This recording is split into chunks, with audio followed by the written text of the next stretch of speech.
When I started doing performances, it was so long ago, 40 years ago, I was interested in the physical aspect of the body. I was interested to understand what is the pain, physical pain.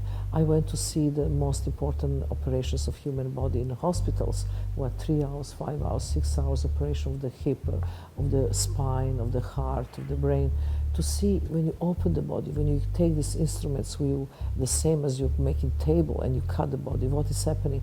And I was really interested to understand what really pain is and how to overcome the fear of pain.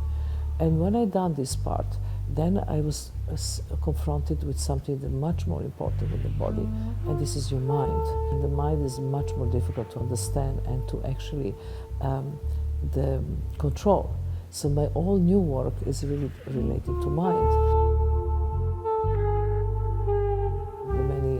The public who see my work say, "Oh, she was doing these great works, and now she's just sitting around." You know, this sitting around is so much more difficult than the other works. If you sit in MoMA for 3 months, and 8 hours a day motionless, with never leaving the chair, and 10 hours during the Fridays when the museum is open longer, you're dealing with something that is unthinkable, difficult. After art is present, I made a very large show in the Serpentine Gallery, last year, called 512 Hours. I actually leave to public to have their own experience, and I remove myself. I blend in, and I'm just one of them. The idea, basically, I have that is not enough for the public to watch.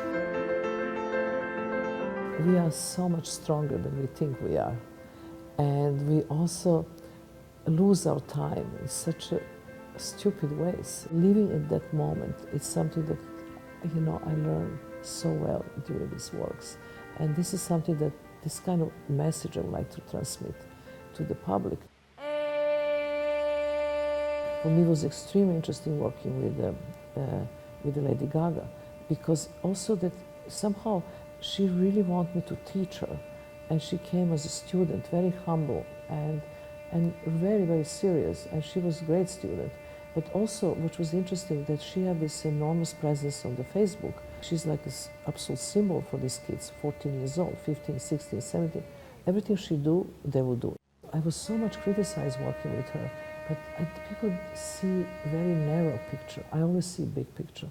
And the big picture is, to me, is actually the future generation. I am complete technological imbecile. Technology was invented, the human being have time, but we just do opposite. I'm horrified of this point that you wake up in the morning, you have hundreds of emails, you answer them all day, and next in the evening you just get double back. It's like never finishing work. One of my next big plan is about my institute, which is going to be situated in Hudson, in upstate New York, is that I wanted to make workshop with the entire city. I am transmitting that experience to the society. Society is going to carry this project, not me. This is the only way. It's not about person, it's about community, it's about a group of people. I want to be a real form of art before I die. It's happening. It's happening, no? It's happening. Performance is serious business. Performance is immaterial form of art, but it's an incredible, powerful form of art. It's a transformative form of art. Good performance can transform human being.